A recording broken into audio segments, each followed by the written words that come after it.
আজ সকাল থেকেই বেশ মুষলধারেই বৃষ্টি হচ্ছিল। তো যখন একটু বৃষ্টির পরিমাণটা কমেছে তখন আমি ছাদে এলাম ফুল তুলতে। ভাবলাম ফুল যখন তুলবই, যখন এসেইছি ভিডিওটাও করি, তাই মোবাইলটা সাথেই নিয়ে এসেছিলাম।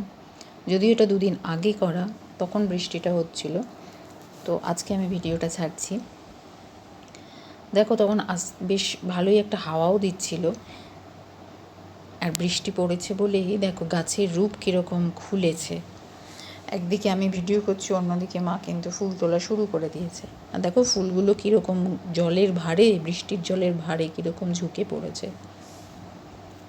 কদিন আগে কিন্তু আমাদের খুবই বৃষ্টি হচ্ছিল, কন্টিনিউ বৃষ্টি হয়ে চলেছিল। এগুলো দেখো অ্যালামন্ডার গাছ, কেন অনেক অনেক নয়নতারা গাছ দেখতে পাবে, অনেক নয়নতারা গাছ দেখতে পাবে। আসলে কি এখন আর সেইভাবে তো গাছের যত্ন হয় না, তাই ফুলের পরিমাণটা কমে গেছে। কিন্তু রোজের যে ঠাকুর পুজোর জন্য নয়নতারাই এখন বেশিরভাগ সময় ভরসা, কারণ সে অর্থে এখন যত্ন করা হয় না। বাবা চলে যাওয়ার পর থেকে আর মায়ের তাছাড়া মানসিক বলো শারীরিক বলো দুদিক দিয়েই অনেকটাই ভেঙে গেছে, তাই আর সেভাবে করা হয় না। আর এই যে কাগজ ফুলের গাছগুলো তোমরা তো জানোই, বৃষ্টিতে এদের তো আর দেখতেই পাওয়া যায় না, যত রোদ উঠবে তত এদের রূপ খুলবে। তো যাই হোক, অনেক গাছই ছিল, ওগুলো তো বৃষ্টিতে একদম ফুলগুলো গেছে। দেখো কি ভালো লাগছে গাছগুলো, এত জল দেওয়া হয়, সার দেওয়া হয়, তখন কিন্তু গাছের রূপ এত খোলে না যতটা খুলেছে এই বৃষ্টিতে।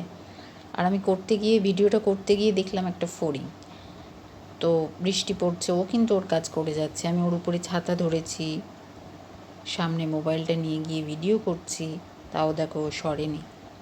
ছোটোবেলায় হলে না আমি খপাত করে ধরে নিতাম, ফড়িংয়ের পিছন পিছন দৌড়াতাম ফড়িং ধরার জন্য। এখন আর করি না, তখন খুব বকা খেতাম। দেখো ফড়িংটা কিন্তু নিজের কাজ করেই যাচ্ছে। এর একটা খণ্ড আমি অলরেডি ফেসবুকে ছেড়েছি, খুব ভালো লাগলো। সেদিনকে আমি ফড়িং নিয়েই ভিডিওটা আর অন্যদিকে নিয়েই যেতে পারছিলাম না, মোবাইলটা ফড়িংয়ের কাছেই ধরে রেখে দিয়েছিলাম।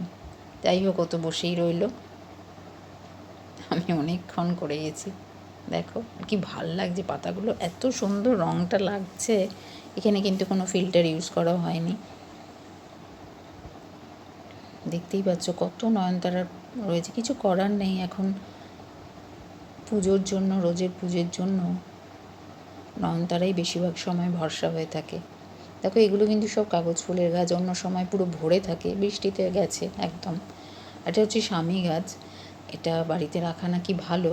তাছাড়াও অনেকে মনে হয় মারোয়ারিরা কার্তিক মাসে বা এরকম কোনো একটা মাসে এদের পুজো হয়, এটা পুজো করে এই গাছের।